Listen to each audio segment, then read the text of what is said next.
The movie begins with a married couple registering their 26-year-old son to find a bride. The woman at the desk asks them what characteristics they want their son's future wife to have. The mother has high standards. She wants the woman to have a perfect appearance and attitude, as well as be 1 year younger than her son. She has no problem if the woman does not have a job, since her son has a well-paying job as an IT engineer, and would want her to focus on her wife's duties. She is absolutely against a modern-day woman, as it opposes her traditions and beliefs. The couple's son is a happy-go-lucky young man named Sri Kumar. He wakes up late, then suddenly remembers that he is running late for work. He hurriedly gets out of the house, causing his mother to worry when he does not even put on his shoes. He gets to the office just in time to see a beautiful woman in the building next to his office. Her name is Sindhuja. She is an office girl, working in the office opposite Sri's. Sri feels so drawn to her that he made it his routine to wait for her by the window, just to gaze upon her incomparable beauty. Sri spends his time daydreaming throughout the day. He imagines spending time with Sindhu, acting like he is beside her while she is working, and feeling the pain she feels when she hits her elbow on her desk. He does not notice the time passing by, and fails to do anything productive. His office mates leave the office one by one to end their day, until he is the only one that remains. His boss sees him and thinks that he is a hard-working man. When Sri comes to work the next day, he discovers that a cupboard has been placed in front of the window overlooking Sindhu's office. He immediately goes to his boss to ask for it to be moved, but his boss is in a sour mood, firing some of the employees. Soon, the labor force comes and moves the cupboard.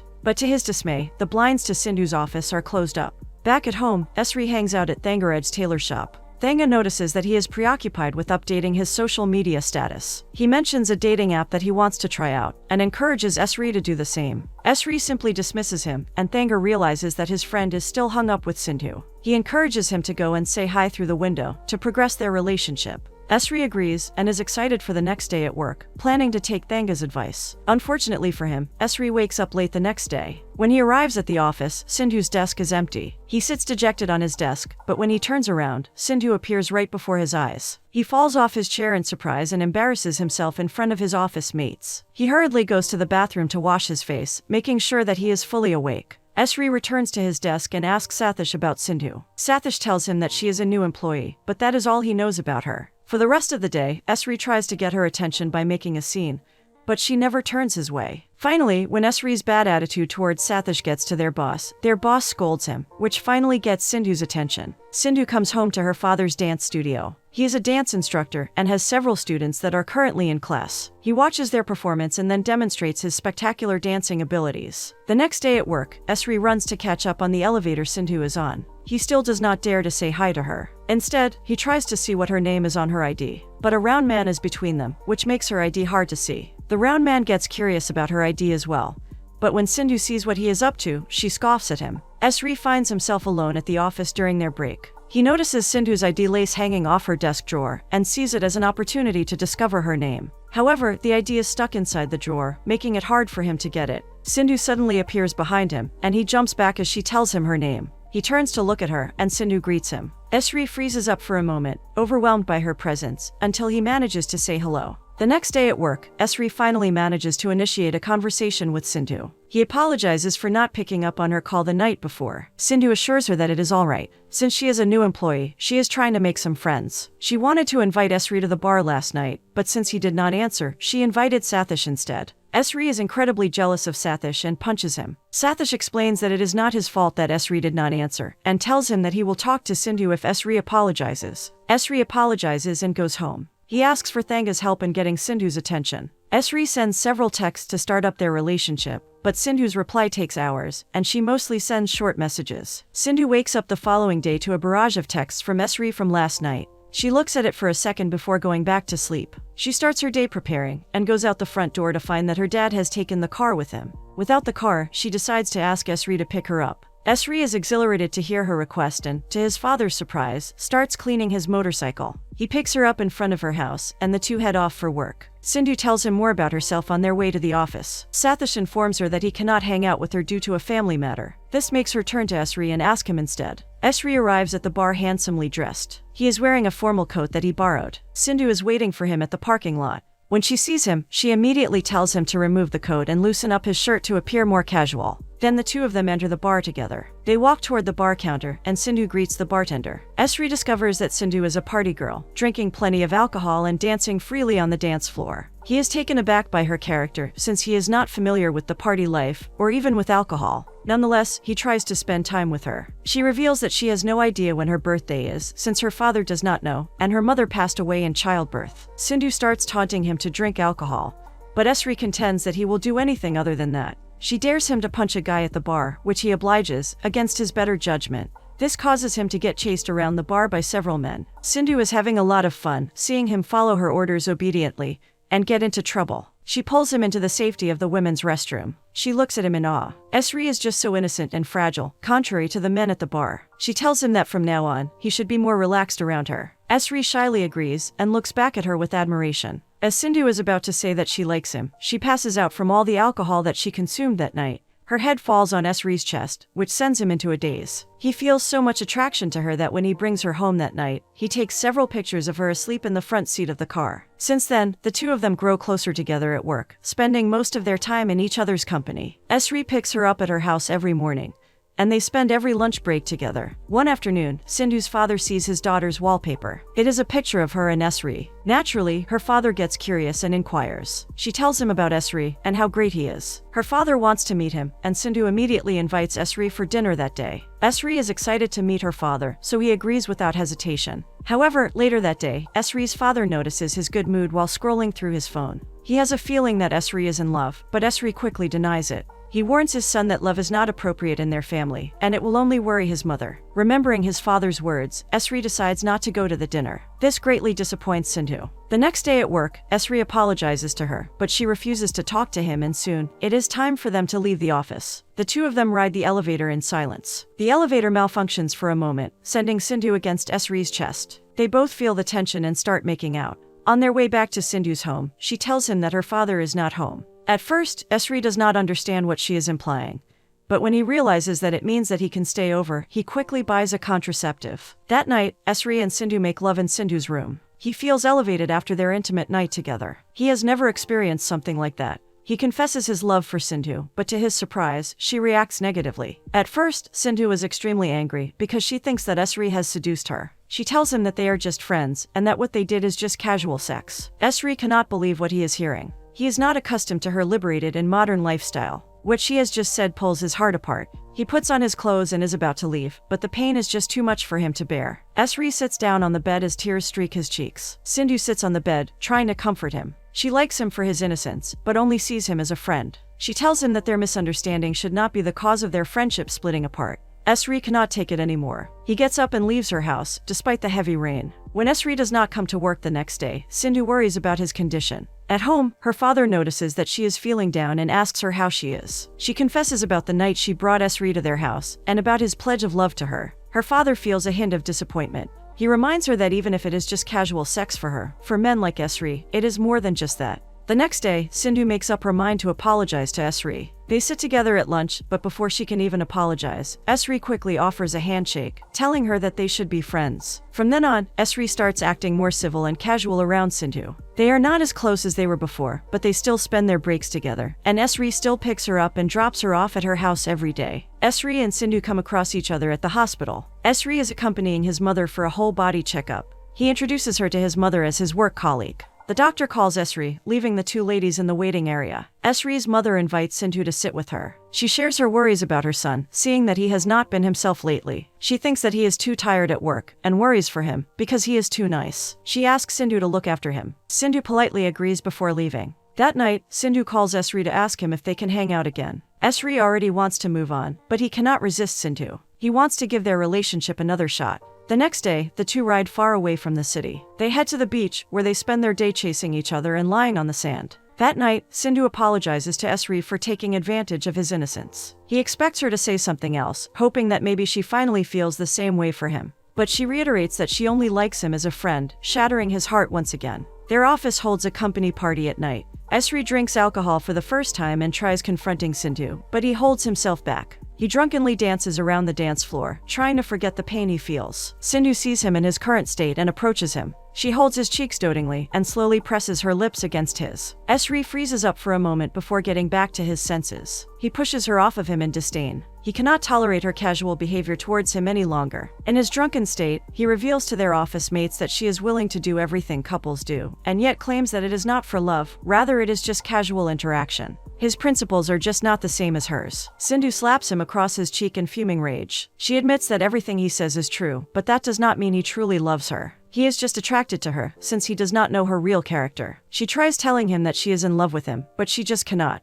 She swears him off before walking away, leaving him with the crowd in awkward silence. The next day at work, Sindhu strides in confidently, greeting everyone except for Esri. She requests to change desks, far away from Esri. Esri takes longing glances in her direction, but she does not pay him any attention even once. Sathish assures him that he will try and talk to Sindhu himself. He approaches her and sits across her desk. He tells her that she should take it easy and move on from what happened at the party. However, Sindhu simply flicks him off and tells him to get lost. Sindhu arrives for the meeting at the office the next day. To her surprise, Esri offers an apology in front of their co-workers and their boss. It appears that they all know about the plan and are there to help Esri. Esri apologizes for what he did the night before and confesses his feelings for her once again. But this only makes Sindhu irritated, and she tells everyone to mind their own business before leaving the room. After talking with Thanga, Esri realizes that he has to change his game to get Sindhu's attention. The very next day, he enrolls himself in Sindhu's father's dance class. Sindhu is infuriated to see him, and tries telling her father who Esri is. But her father already knows who he is, and tells her that Esri's dance classes have nothing to do with their issues. Esri dances gracefully with a beautiful blonde woman,